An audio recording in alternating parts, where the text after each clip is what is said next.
Okay. We should start to see everyone jumping in here. Hey, everybody. Welcome to Piano Tech Radio Hour once again. Great to see you. Got a lot of familiar faces, some new ones, as always. And we're ready to have some fun today. I see, hey, Jeannie Grassi. See you waving there. I feel like we haven't seen you in a while. Good to see you. And I see Carl Lieberman's jumping in, and Wayne's coming from a different location he typically does. Wayne looks like he's in his living room / piano showroom. Pretty cool space that we did a little tour of that when we had a master class with him. All right. Well, I'll try to get us rolling here pretty quick with an intro to the session, and then we can get into the program for today. So just give me a moment and I'll pull up the intro. We'll roll that out and we'll dive right in. So welcome to Piano Tech Radio Hour. We gather here every Saturday to meet with and learn from the most fascinating and knowledgeable folks in the piano world, including manufacturers, rebuilders, musicians, makers of other instruments, and of course, piano techs. Our mutual goal is to become better at our craft, to help each other, and to create an ever more musical world together. Piano Tech Radio Hour is brought to you by Piano Technicians Masterclasses, an online learning resource that brings you cutting-edge instruction from piano industry masters without leaving your home. You can find out more at pianotechniciansmasterclass.com. Let me just double check if anybody, there's other people to be let in here, so I'll make sure they get let in. And I'll introduce today's guest. Today's guest is Douglas Gregg. He's a retired veterinary pathologist and electron microscopist from Plum Island Animal Disease Center, where he worked on exotic viral diseases for 28 years. So why is he here? Well, on the sideline, Douglas has been working on pipe organs and pianos and has been restoring his mother's collected antiques for 30 years. He got his initial piano training from one of Steinway's top technicians, where he also represented Steinway on the East End of Long Island for warranty work and tunes for Steinway artists. His current business, which has about 1,500 customers in Long Island, is a solo piano business where he moves, tunes, repairs, and rebuilds pianos. And I'll bring him on the spotlight, and I'll bring out myself as well. And we'll say hi to Doug, and then we'll jump into his presentation. How you doing today, Doug? Welcome to Piano Tech Radio Hour. Glad to be here. Yeah. I've been for a while, and it's good to be on. Yeah. Doug's the piano doctor. And yeah, we have. What's that? That's legitimate. Yeah, it's legitimate. He's got the doctorate. Yeah, he can yield that that accolade. So how do you want to do this, Doug? You want to just jump into the presentation? You want to get a little bit of a preface? How do you prefer we roll along here? Just a quick little preface. Sure. I'm basically a scientist. Okay, so I came into this field kind of in the back door. I got involved first with pipe organist in the church, and he wanted to rebuild and restore and expand the pipe organ, and he needed help, so I started doing it. And I then when he retired at about 90, we got a concert pianist who wanted the piano in the church restored, and an old Kranick Bach, and had my brother-in-law come out, who worked for Steinway, who still works for Steinway in the showroom, and he showed me how to rebuild the grand piano, and then he showed me how to rebuild a upright piano for my daughter, and kind of went from there. But I come at it as a diagnostician, as a scientist, as a researcher, and also an educator. I've done some teaching in the guild meetings. So yeah, so I basically look at a problem and dissect it, and try to come up with an improvement, and try to perfect that solution. So I'll be presenting some novel ideas techniques that others probably don't use. Might be controversial, but so be it. Anyway, the first part is going to be about hammer voicing. The second part is going to be about things that you can do to improve the look of the piano in the house, not the shop. That's subject for another day. So the goal with piano voicing, in my mind, is to get the greatest dynamic range out of whatever piano you're working on. That can be a little challenging with some of the Asian pianos, particularly. They have hard hammers, so do Baldwin's. Some of the hardest that I found is Kawai, but they can all be improved substantially. And I'll show you how, and you can do it in just a couple of minutes. So I'll show you how you do that at the end of this. But first, a little about hammers. It's pretty hard to come up with a concert quality voicing if you don't start out with a good hammer. So many pianos come with pretty hard hammers, especially the Asian ones. So if you have good hammers that are soft pressed, it's pretty easy to brighten them if you need to. So I'm not going to talk much about brightening, but more about good quality of hammers and how to soften them. So yeah,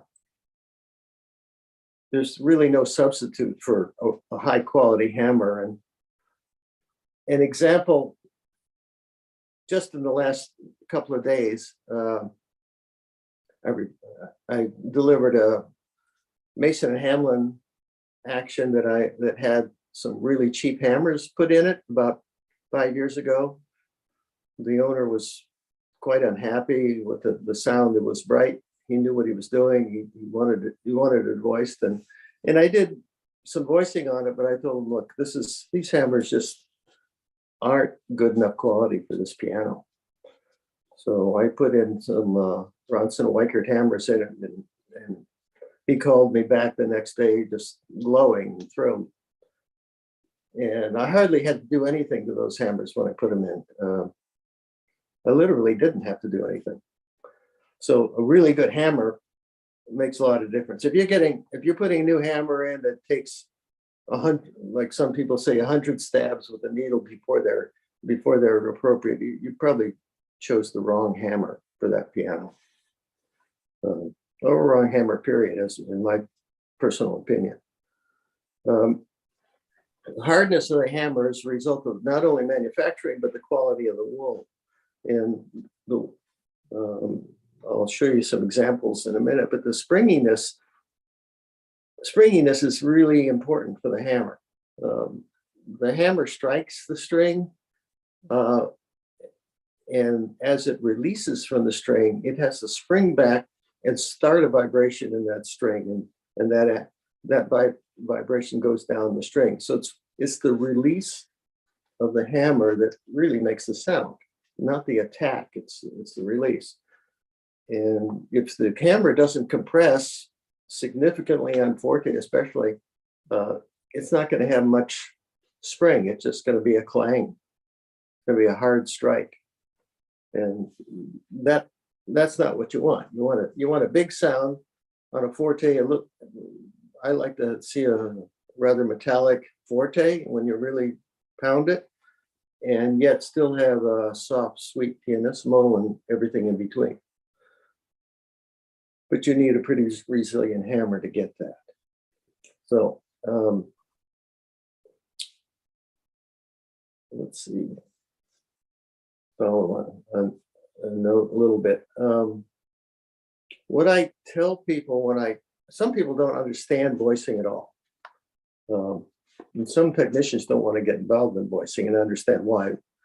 But when I find a piano with hard hammers, which is more times than not, I'll tell them, look, you have forte and you have forte light. When you play softer, it's the same voice, it's just softer. And if they don't they may get that.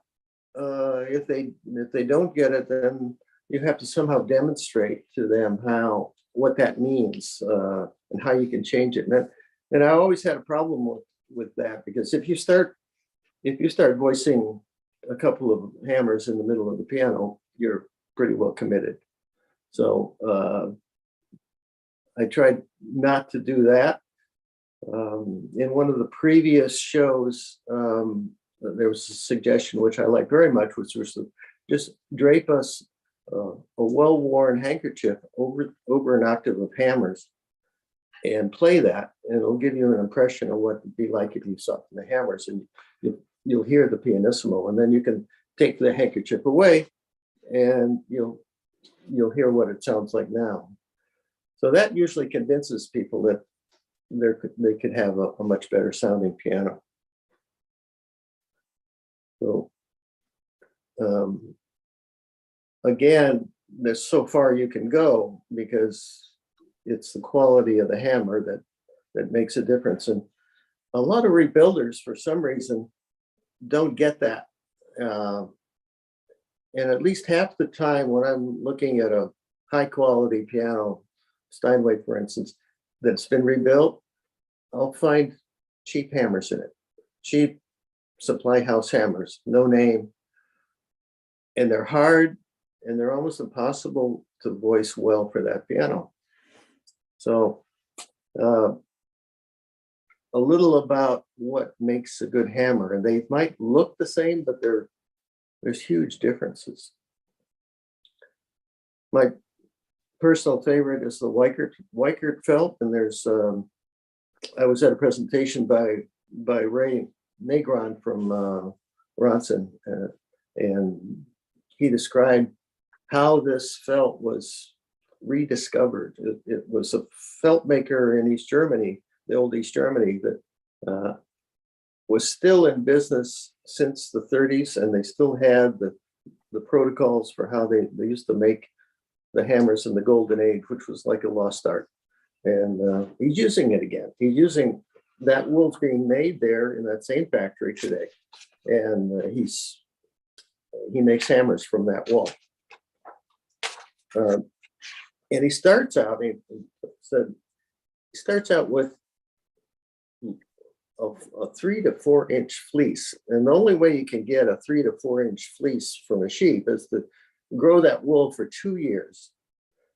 And they can't experience a winter, because in the winter the wool doesn't grow much, and when it grows again in the spring, there'll be a weak spot between the previous year and the new year. So you can go to the first picture of a fleece like before we get to that, one question popped up, so I'll let you know. Sure.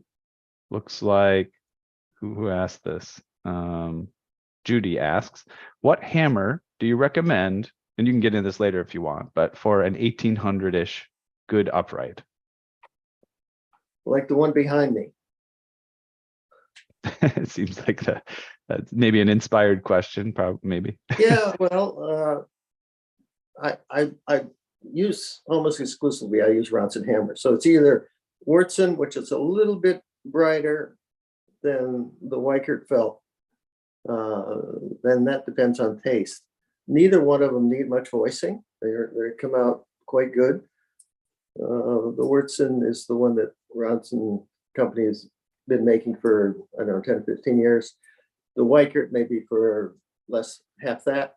The Weichert's pretty soft hammer. If you like a soft tone, very wide range, I like the Weichert felt. Yeah, cool. I put that into Yamahas and their Grands, and it sounds great. I use the Wurtzen, which is slightly brighter in the Yamaha than the Weichert, but I think the Weichert could also be a choice if that's a kind of voice you like. And you can always voice them up a little bit. And I often do with the Weichert felt, that just to give it a little more boom in the bass. So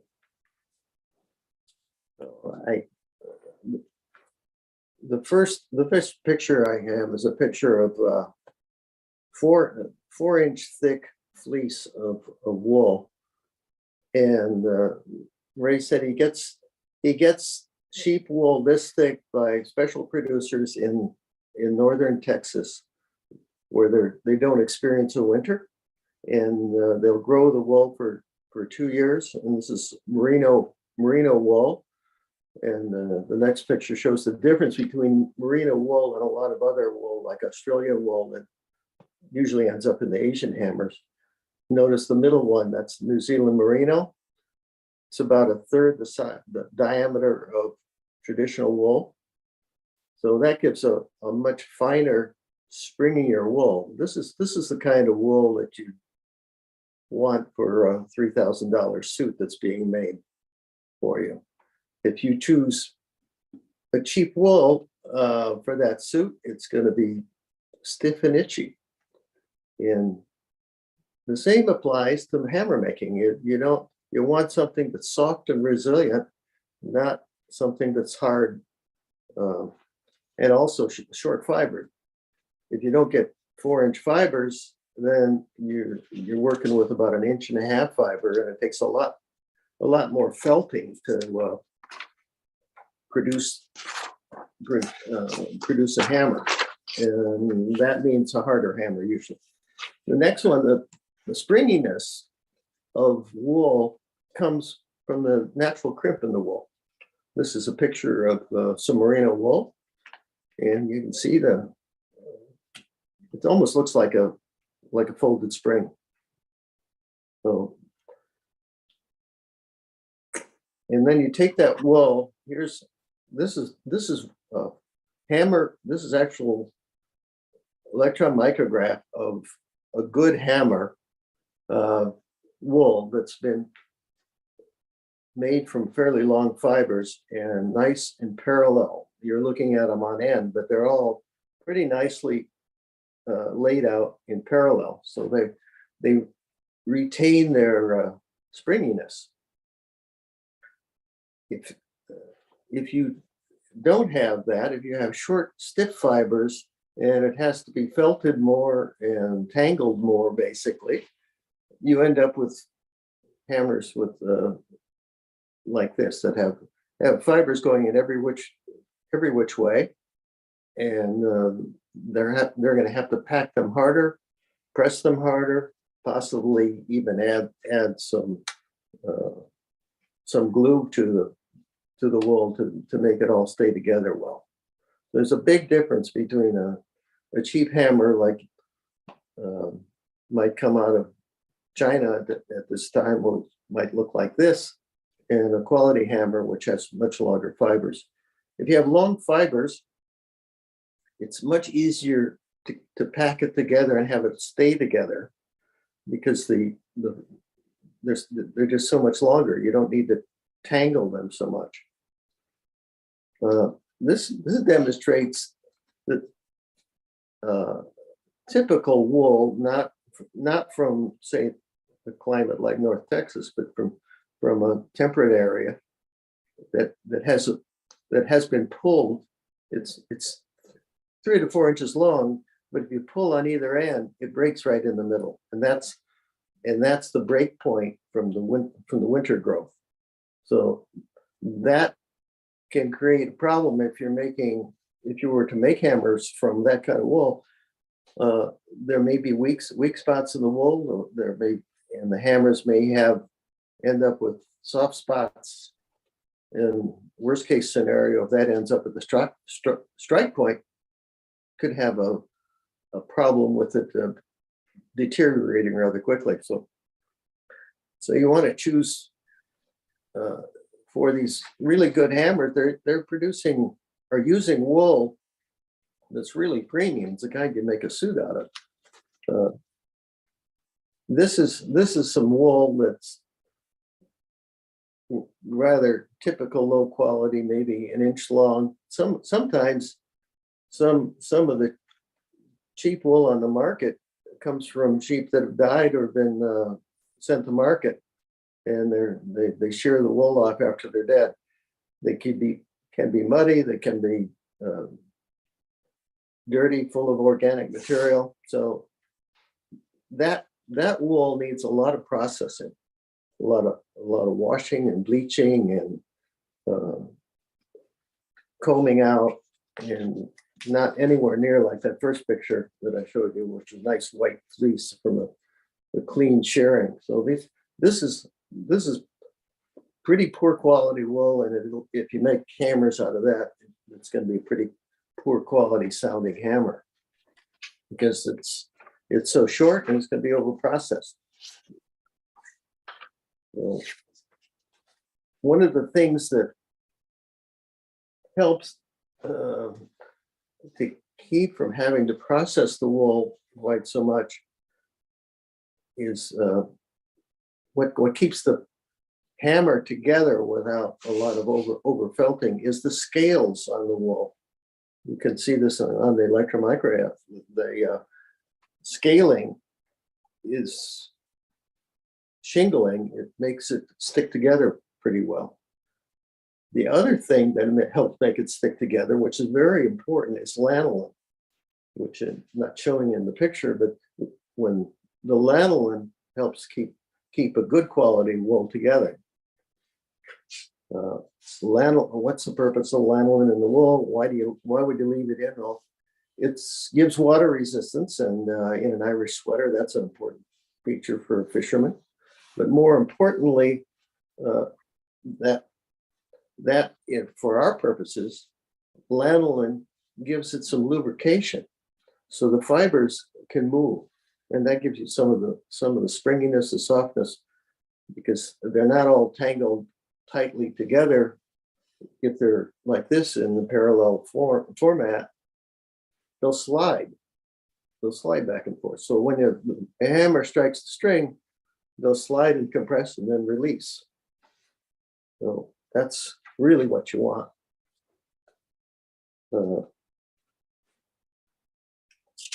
On the next one, it used to be in the golden age of piano making, they made some really good hammers, and you'd see this frequently. I know hammers from the 20s and 30s that are still in pianos, and you notice that I've cut one of these old hammers down the middle, and they're yellow, but they're yellow all the way through, and that's because they didn't process the wool back then much. You'll even find bits of organic material in old hammers if you really examine them carefully. So this is pretty much raw wool that's been made into hammers. Today, most hammers, until rather recently anyway, have been heavily processed, very well bleached, white, and generally hard, especially the Asian hard pressed hammers. They don't respond near as well on a piano as these old hammers that used to do. So the Weichert hammer is processed pretty much the same way it was back in the 30s. They start with about literally 3 feet of wool compressed down to about less than an inch of wool, using nothing but pressure, steam, and water, and end up with really high quality felt. So let's move on. Quick question Yeah. from Nancy. Would residual lanolin affect strings and the corrosion of them? No, I don't think so. I think lanolin is pretty neutral, so I don't think it affected causing corrosion. She's worried about. I don't think they cause corrosion. I've never seen that in old pianos. Let's go on. What do you do with the hammers that you're given? Okay, well, you can't always change the hammers unless it's a concert piano or somebody's really serious. So I started out trying just about every voicing method there was. Obviously, needling. What does needling do? Basically, it introduces air. into the fibers, and in the worst case scenario, it breaks fibers. So it's a lot of work. It's not necessarily permanent, because if it's just introducing air, you get more compression. With playing there, it's going to need voicing again. So and it takes time. Then I moved on to steaming, which works really quite well. I use a pressure steamer like this one. And it gives you pretty good result. It does tend to swell the hammer quite a bit. And you might have to reshape the strike point to match the strings again after using a steamer. But one time I was,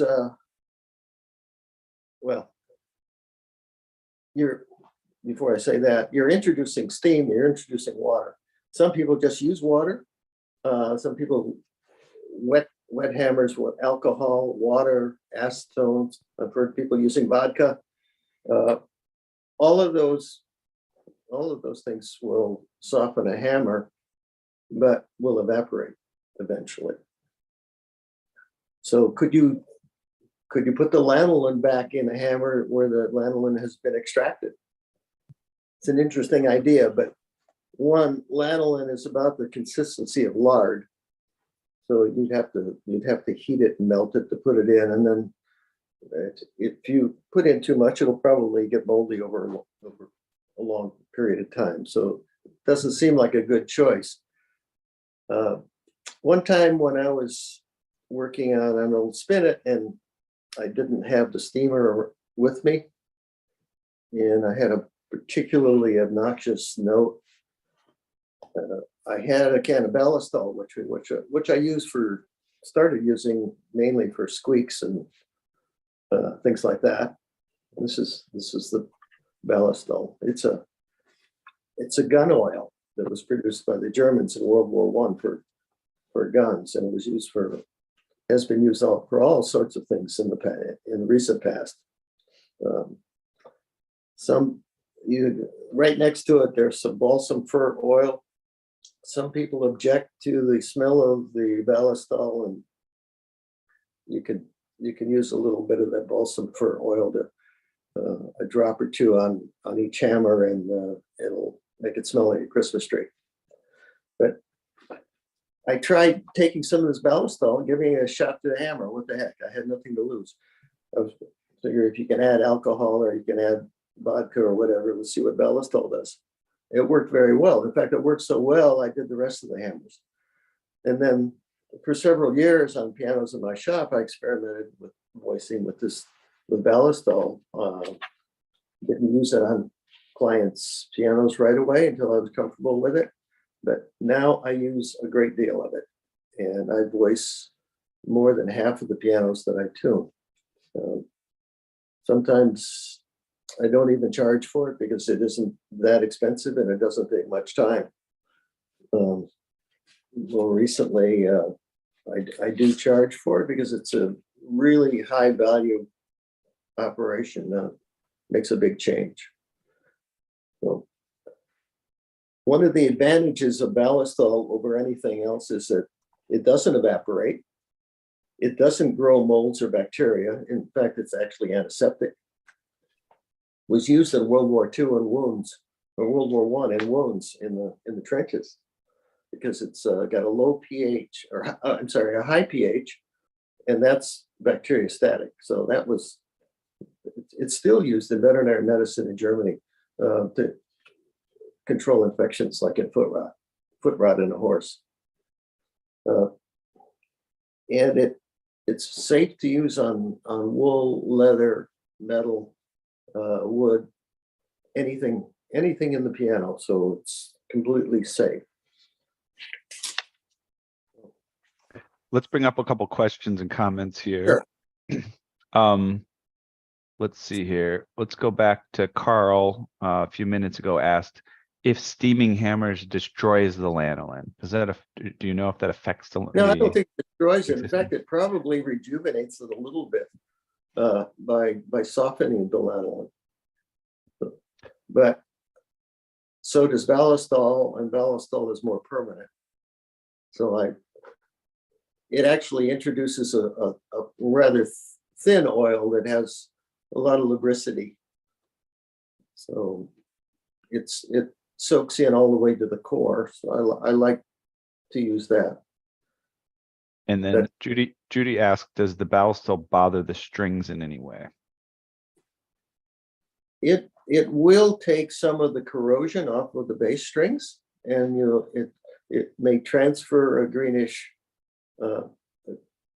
spot onto the strike point. It doesn't have any effect on the hammer, and I know this from at least 15 years experience with it. But you will see the strike point marked, which I don't think is a big problem. Hardly anybody except another technician is going to notice that. It's similar to when you put a piece of carbon paper in between the string and the hammer to see where it's striking. It's somewhat of an advantage actually for aligning the hammer later.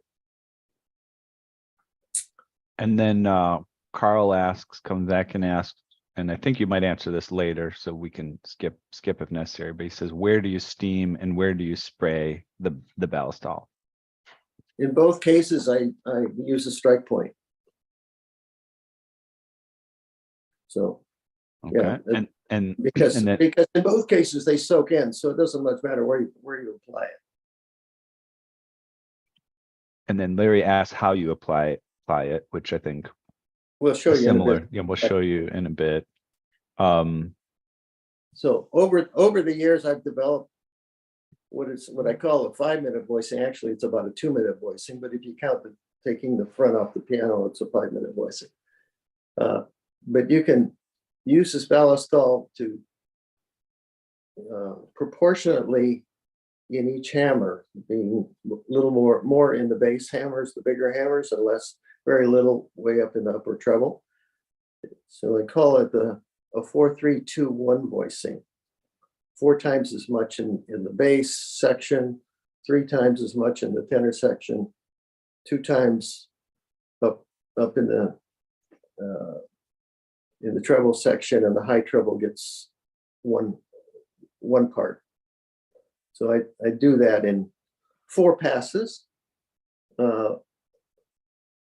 passing one less section with each pass. So first pass, they all get a shot. The second pass, 3 sections get a shot, and so on, till the 4th pass, only the bass gets 4 shots. So it takes 2 to 3 ounces for a pretty decent hammer. Even a brand new Steinway D, I would use about 2 to 3 ounces and voice that, and it gives it some bloom that you don't get out of those even good hammers. For really hard hammers, I've used as much as 6 ounces to do the full set. And the good part about it is you can do this without fear of overdosing it. You cannot overdose the hammers, essentially. And they come out completely even, which is the big fear with a lot of technicians. They don't want to start voicing because they're afraid they can't get it even.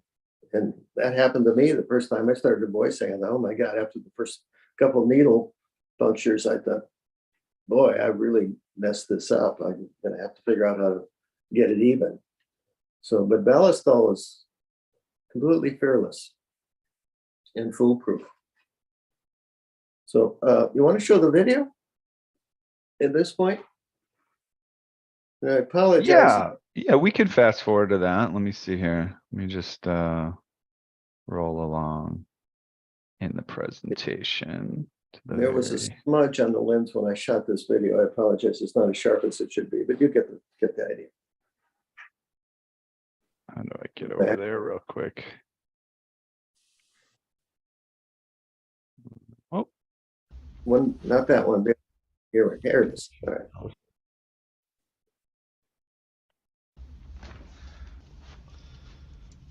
Okay, show the balance. Continue. It's for some reason it's stalling a bit. Let me we'll show it. Maybe if I bring it on, this is within the presentation and I have it on the computer, so maybe it'll play a little better in that case. Yeah, why don't we cut back to the rest of the presentation and I'll bring it up. Okay, we'll get back to it later. Oh, yeah, that sounds But I good. did describe how I apply it. Oh, here it is. No? Yeah, it's safe. I'll look for the video on my computer and then we'll bring Okay. it up when I got it. Let's see here. Go back to Everywhere. that file brush.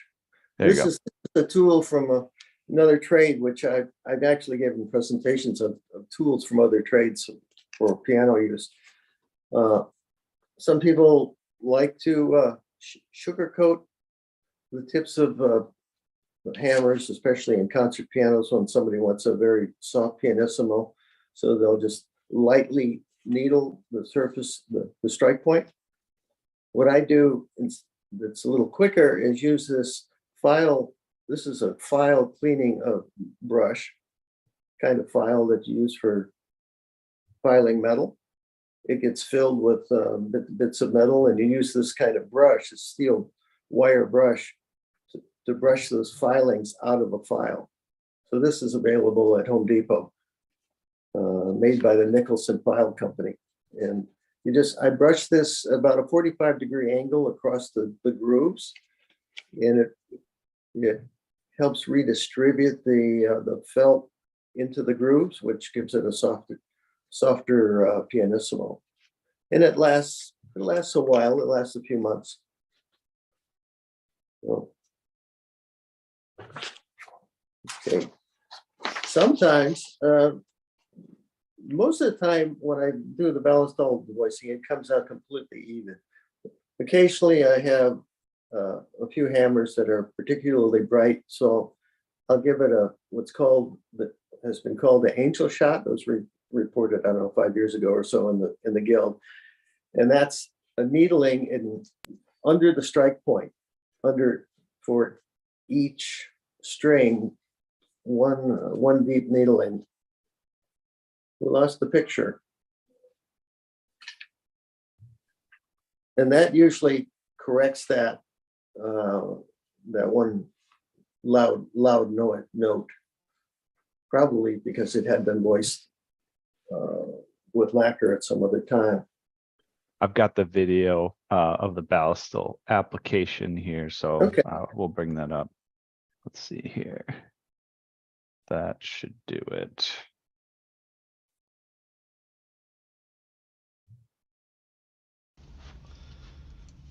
Okay, show the Ballestall. If you don't get anything else from this presentation, I hope it's this. It has a foaming agent added to it, which didn't used to be in it by 5 or 6 years ago. So that's helps see where it's going.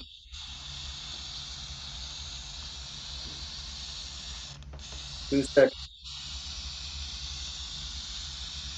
then third and fourth section. And then repeat.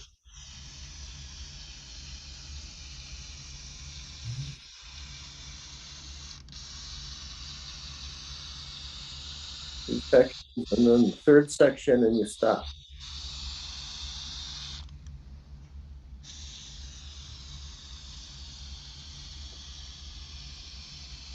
Third pass, just 2 sections.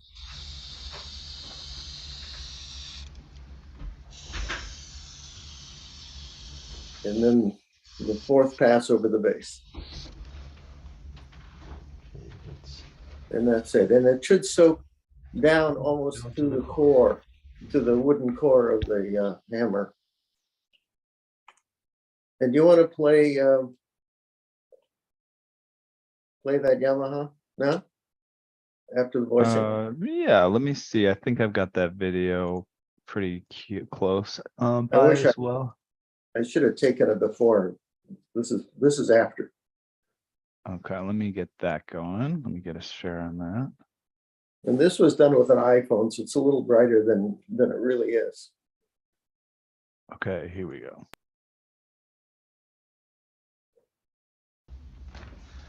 David Gray, it is Hey, Yamaha. Stanley. Then voice with Ballisto.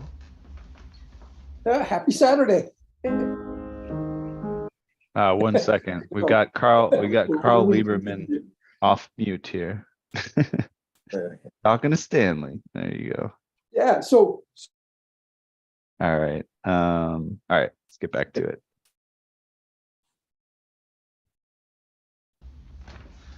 David Gray, it is Yamaha. Just been voiced with Ballisto.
By the way, David's 14 years old.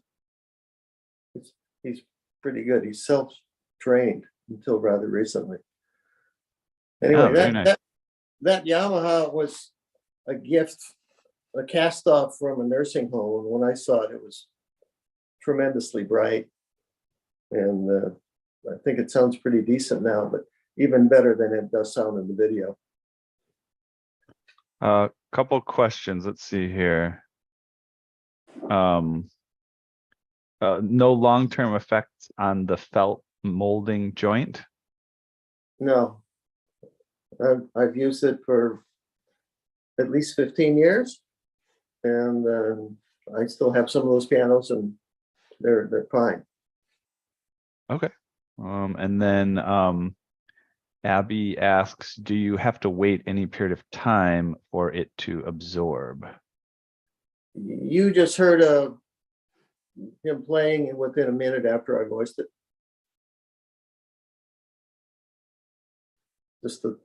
So no, it will soak in further, and in some cases with super hard hammers on the next tuning, I'll give it a little more, but never more than that. And it should be fine. And on some super hard hammers, particularly in Kawais, I've literally saturated the hammer. And it finally came around when the hammer was totally saturated. So it had a nice range, but it took that much to get it there. So don't be afraid to use it. On a soft hammer, it's usually a couple of ounces is enough.